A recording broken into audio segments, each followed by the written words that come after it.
netop hjemvendt fra krig i Irak, oplevede de noget, der sætter spor resten af livet. De prøvede at være i kamp, de var udsat for skud, og så mistede de en kammerat. Her fortæller de åbent om opholdet og det at være hjemme igen. De ligner to almindelige unge foran en computer, men det er mere end almindelige feriefotos, de kigger på. I det halvår, de har været afsted, har de været tæt på. Tæt på krig. Lige pludselig så bryder helvede løs. Tæt på død. Det er chancen i branchen. Og tæt på sig selv. Man håber på, at man rammer dem, ikke? De forsøger jo altså at slå en ihjel. De er i det jyske dragonregiment. I et halvt år har de været udstationeret i Al-Harta i Irak. Vores opgave der var jo at holde styr på et område af Basra, som hedder Al-Harta. Og det kører vi så masser af patruljer derinde. Og ja, hende har snakket med lokale og høre, hvordan det går. Og ud og fange nogle bøller en gang imellem. Ellers så har vi har været ude i nogle rimelig grælde ildkampe en gang imellem. Så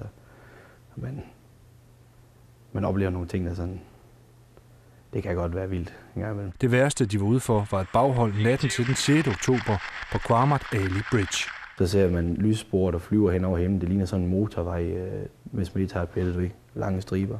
Hjertet det pumper løs, og ens sanser de skærpes. Du lægger mærke til alt, hvad der sker omkring dig. Kan høre alt og se alt.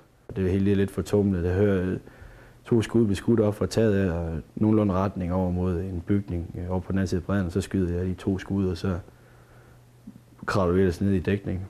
Det lyder som noget, man siger i en dårlig film, men man gør det bare.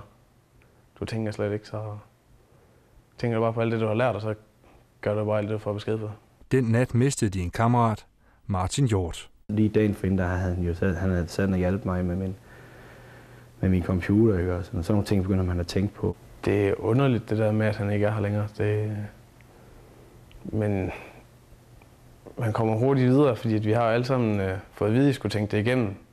Det der med, at sandsynligheden for, at der var en, eller flere, der røg, det var jo rimelig stor. De har flere gange været i kamp. Nu er det uvirkeligt at være hjemme. Det virker sådan lidt ligegyldigt, når man kommer hjem. Fordi et af problemerne, det er jo noget, du kan dø af. Det er nogle store ting at forholde sig til. Så når man kommer herhjem, så er det lidt underligt, folk siger, at det værste, der er sket, det er, at vaskemaskinen ikke virker, eller sådan et eller andet. Det kan jeg slet ikke forholde sig til. Henrik Dalum vil gerne snart afsted igen. Som han siger, han keder sig herhjemme.